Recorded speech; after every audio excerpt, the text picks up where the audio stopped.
jour ci réew mi bu dakkul dina mës a AVC parce que effectivement neexul ci xol ngay gis ay doomi aadama bu doon sax am na lu ñu jëriñ réew mi ñu mën a comprendre mais ay opportuniste ay nit yoo xamante ni amuñu valeur amuñu éthique ñu jël ñun suñu xaalis di leen ko neexalee te xëyu lu ñu gontu lu ñu li waral coow li nag mooy kaw Aminata Tall le 26 mai 2019 jamono ji nga xam ni moo jiite woon conseil économique social et environnemental defoon nañ benn vidéo ci moom ci privilège yi nga xamante ni jagle nañ ko te jaarul yoon ca conseil boo xamante ni tey amul benn sénégalais bu la mën a wax njariñam sénégalais yu ci bari tey xamuñu sax lan mooy conseil économique social et environnemental parce que ab institution la boo xamante ni dañ ko créer seulement pour caser ay partenaires politiques. léegi nag jamono ji nga xamante ni Sénégal yëpp ñu ngi coow ci corona parce que comme ni ñu ko waxee woon objectif bi mooy tiital sénégalais yëpp ba kenn dootul tal dara ñuy def seeni njuuj njaaj ci suuf maanaam di paccoo xaalisu réew mi.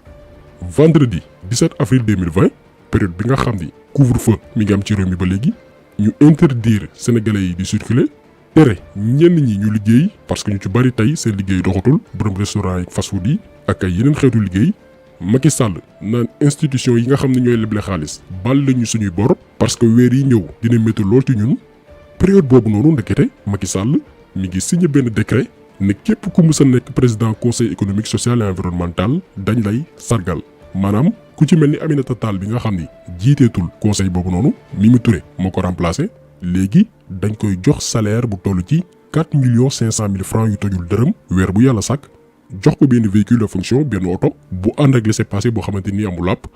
jox ko chauffeur boo xam ni Sénégal moo koy fay en plus chaque mois ñu jox ko carburant bu toll ci 500 litres boole ko ak benn garde du corps boo xamante ni muy wattu kaaraangeem ci benn doomi aadama boo xamante ni amul ndombal tànk fi ñuy wax ak yéen maanaam amul benn liggéey bu muy liggéeyal Sénégal jamono ji doxul ci suñu yitte ñun sénégalais yi day xëy toog këram wala dem di jënte yitteem mais teewul ñun sénégalais yi suñu xaalis lañuy jël di ko neexalee ci lu tegul fenn mais li ci gën a garaaw mooy bi ñu fësalee décret bi présidence de la république dafa def benn communiqué ne amul quelques jours lañ ci teg ñoom ñi weddi woon ni décret bi amul ñoo fësal ci journal officiel de la république que décret bi am na maanaam ñii ku leen gëm ci kàddu yow yaa nangu ku la nax parce que duñu ay nit yoo xamante ni dañuy wax dëgg moo tax yu ni mel mënuñu ko noppi waale ndaxte ba tey am na ci ay sénégalais yoo xamante ni xamuñ li nguur gi capable parce que la plupart ci ay doomi aadama boo leen déggee ñuy wax dañu naan sénégalais yi lu leen def baax na si ñoom parce que ñoo ko fal mais suñu borom xam ne ni bari nañu voté la délinquant yu góor yu jigéen yi te xamuñ li xew parce que benn ñoom dañoo maîtriser yoonu sàcc maanaam bu ñuy def seen i mbir xam nañ ban timing la ñuy utiliser lañ koy amalee ba cooli du jib ñaar teg nañ loxo ci yenn médias yi ba mën nañ def seen scandale te du créer benn coow wala indignation wu sénégalais yi la preuve décret bi nga xamante ni Macky Sall signé na ko ci période bii nii sénégalais lambda bi ki nga xamante ni du suivre souvent information yi en temps réel wala mu nekk trop ci réseaux sociaux yi kooku xamul li xew jamono ji ñuy wax ak yéen moo tax ku ci noppi complice nga ku ci mandu jàppal ne yow bokk nga ci liy may fit nguur gi fi nekk ba ñu mën a def lu leen neex en tout cas ñun duñu tàyyi ci dénoncer liñ fi nekkee engagement personnel la parce que état d'urgence bi nga xamante ni amal nañ ko warul nekk prétexte pour ñoom di signer ay décret ci suuf di sàcc alalu réew mi di complot ci ndodd sénégalais yi.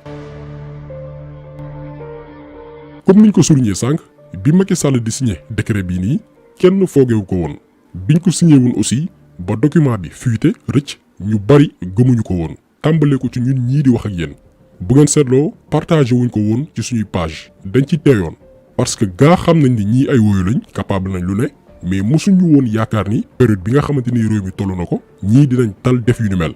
mais li garaaw mooy ci même jour bi décret bi fuité ci la Seydou Gueye ak Mahammed Boun Abdallah Dionne parce que ñoom ñoo nekk présidence de la république ci lañ defee benn communiqué ci guddi gi ne document bi circulé ci réseaux sociaux yi amul Macky Sall mosul signé décret bi mais foofu sax ñi seen xel di naaj maanaam ñi nga xam ne ñi ngi xalaat waroon nañ jëli ne am na lu ci tey xel parce que ci communiqué bi waxuñu benn yoon ni dinañ def enquête ci mbir mi parce que signature président moom ku ko falsifié yoon dafa war a dal sa kaw mais le fait que ñoom ñu defoon benn communiqué te waxuñu lu jëm ci benn plainte pour xam ki def loolu noonu loolu kese waroon na jur tey xel mais puisque olof danaan lu dul dëgg du yàgg quelques jours gannaaw bi présidence de la république weddee décret bi nga xam ni ñoom ñoo ko signé bañ ci tegee ay fan ci la ñu fësalee ci journal officiel de la république bi nga xam ni fa la ñuy fekk bépp ndogal bu gouvernement bi jël ci bés yu weesu parce que présidence de la république ci seen communiqué bi nga xam ni defoon nañ ko fësal ko dañu ne bépp décret bu président def signé ko dañ ko fekk ci journal officiel bi waaye itam ci site gouvernement bi d'ailleurs loolu sax amul parce que am na décret yu bari yu Macky Sall signé ba léegi nii boo demee ci site gouvernement bi doo ko fa fekk boo demee ci journal officiel du fa nekk maanaam même période bii nii amaana am na yeneen yoo xamante ni signé nañ ko ci suuf te ñu yëguñu ko parce que ay délinquants yu mag lañ léegi nag bi journal officiel bi génnee boobee journal moo dëggal ni am na décret boo xamante ni Macky Sall signé na ko le 17 avril 2020 décret boo xamante ni day permettre képp ku mus a nekk président conseil économique social et environnemental bés ni ki tey dañu lay jox salaire bu toll ci 4,5 francs te xëyoo gontoo dañu la ci tegal itam benn véhicule de fonction boo ànd ak laissez-passer jox la chauffeur boo xam ni moo la yóbbu foo mënti dem boole ci di la jox weer wu yàlla sàkk 500 litres carburant boole ko ak garde du corps boo xamante nii mooy assurer sa sécurité maanaam Aminata Tall fi mu toll nii mooy nit kuy chômer biir Sénégal maanaam amul liggéey te ëppale salaire député boo xamante ni dañ ko fal lii moo am ci réew mi.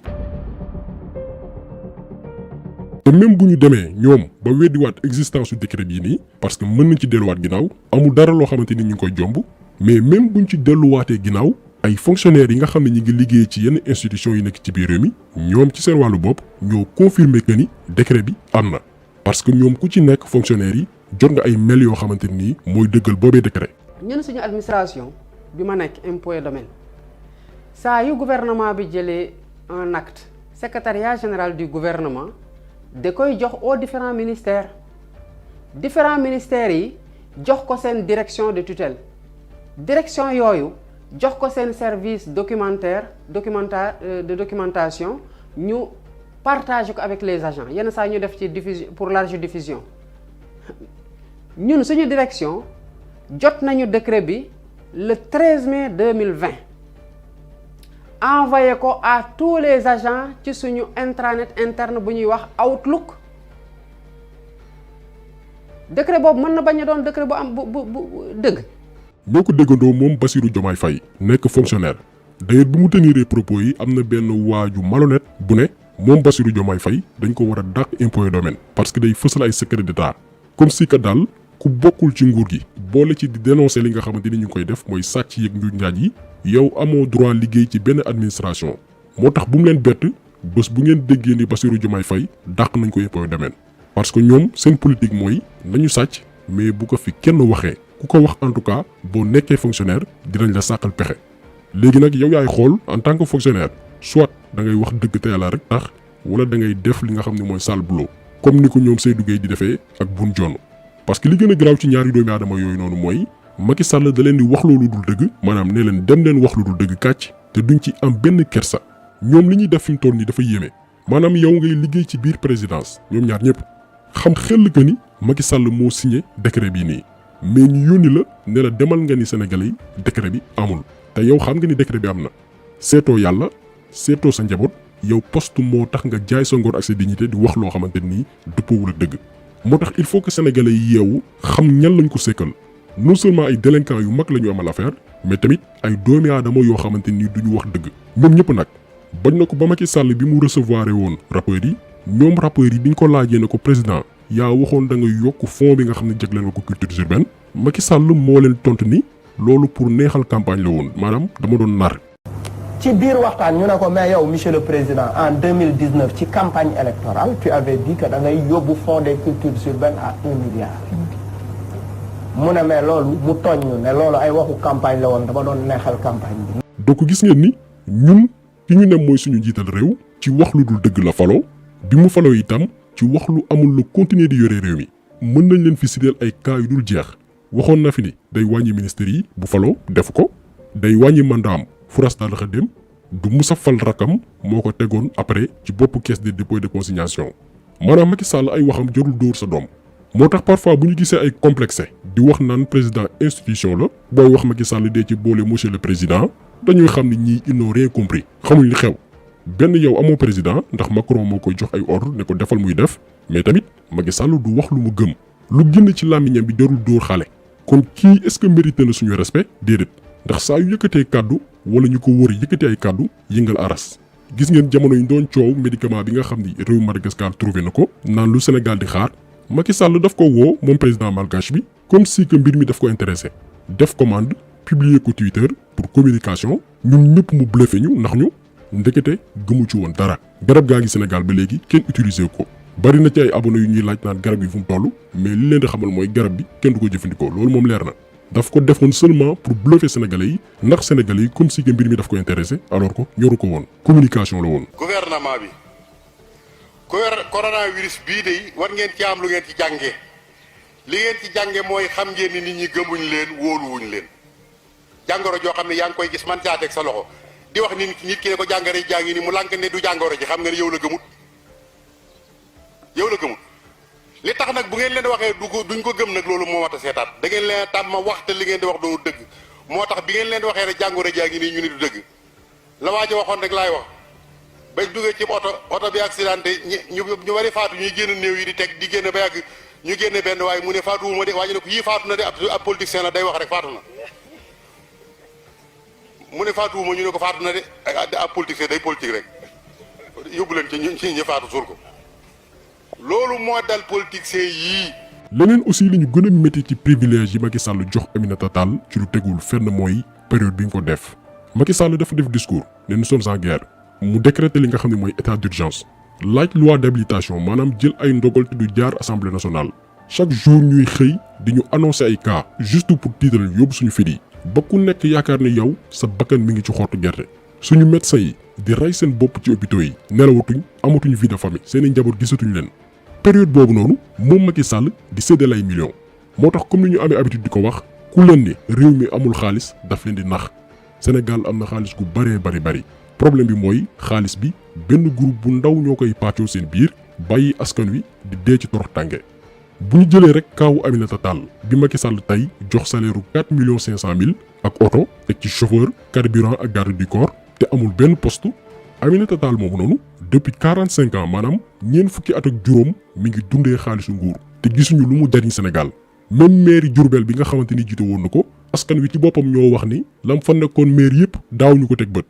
depuis nguuru Abdou Diouf moom Aminata Tall mi ngi lekk suñu xaalis te amuñu benn njariñ nekkoon na fi ministre délégué chargé de la promotion des langues nationales ci temps wu Diouf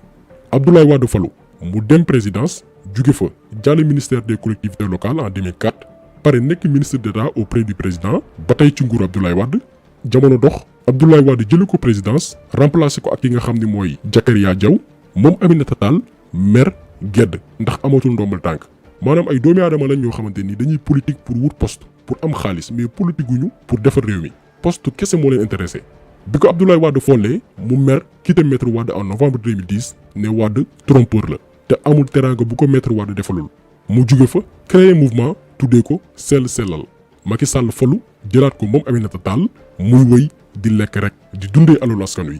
ñu yóbbu ko conseil économique social et environnemental muy yaataa yumbe moom ki mbokkam bu ngeen seetaanee vidéo bi ñu defoon ci moom en mai 2019 di ngeen xam lam fa nekkee woon Aminata Tall demoon na ba wutal ñaari passeport diplomatique ay mbindaanu doomu bu jigéen bu nekk bitim réew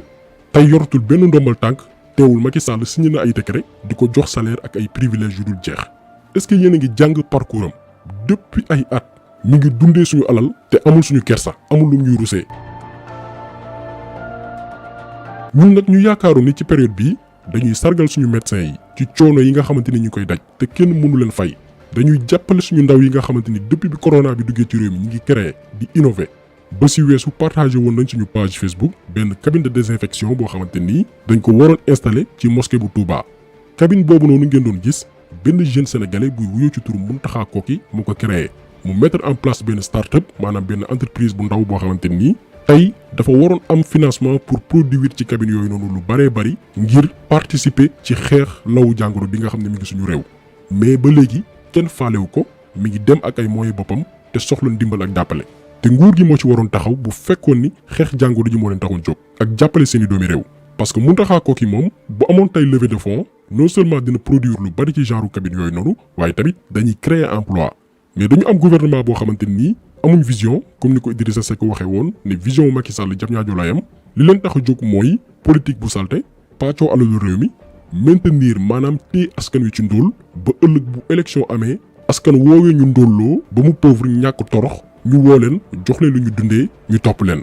ñu bari ñi ngi naan sénégalais yi ñoo nangu liñ leen teg mais bari na ci réew mi ñoo xamante nii sonn nañ sonn goo xamante nii taluñu sax gëstu li xew ci réew mi maanaam déglu information ñooñu tey nguur gi day bëgg ñu gën a dee ci ndóol parce que ëllëg ñoom la ñu war a utiliser waat pour corrompre leen ak ay saaku ceeb wala benn 5000 francs comme ni ngeen koy gisee ci image bi nga xam ni mi ngi xew woon ci élection présidentielle 2019 yu weesu Aminata Tall li mu doon def mooy achat de conscience ay liaas la doon doxantoo ci campagne yu weesu ngir lan jënd ay voix lii mooy politique bu Sénégal. donc décret bi nga xamante ni Macky Sall signé na ko pour jox ay privilèges yu dul jeex Aminata Tall lu ñu war a xeex la waruñu ko nangu parce que ñàkk wormal sénégalais yi la waruñu ko nangu parce que alalu réew mi dafa war a dellu ci ñi ko yeyoo. tey ana ceeb bi ñu doon wax naan dañ koy dimbalee ñenn ci askan wi ñëpp comprendre nañ tey que ni mooy la woon pour enrichir maanaam dooli alal ñenn ci ay businessman yu ci mel ni Diop si yi nga xamante nii dañu investiroon xaalis bu bari ci campagne yu Macky Sall pour mu faluwaat. donc il faut que sénégalais yi comprendre que ni ñii bëgguñu réew mi weguñu askan wi maanaam ay bàyyi ma la ñu jàppee askan wi seen bopp lañ fi nekkal maanaam nuñ profitoo duufal suñuy poche balaa ñuy dem loolu mooy seen objectif.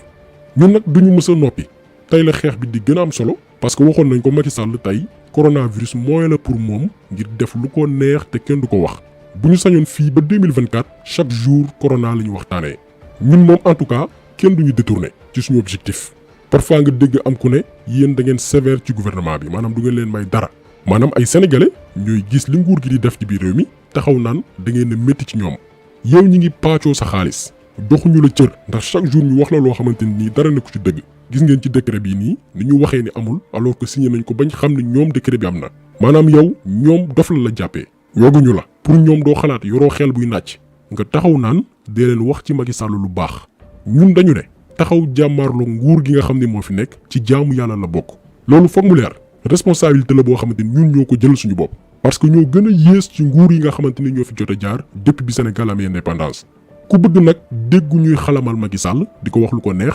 malgré njombe yi nga xamante ni mi ngi koy def moom a nguuram demal nga seetaan RTS am na ay journalistes yu fa nekk yoo xamante ni ay nañ trop macha allah ci mbir boobu maanaam di ko tagg bépp édition RTS boo ko seetaanee suba ba ngoon ci Macky Sall la ñuy wax seen yoon ci jafe-jafe askan wi te monte ñun ñoo leen di fay suñu xaalis RTS ñun ñoo ko moom dafa waroon dox ci suñu yitte mais Macky Sall la ñuy xëy suba ba ngoon kon ku bëgg a dégg lu neex ci Macky Sall demal nga seetaan RTS ñun duñu dëkk di gis ñuy nax suñu askan uli ku ñu wax leen dëgg njuuj njaaj ak càcc gi nga xamante ni ñu koy def ñu xamal leen ko taxaw di leen divertir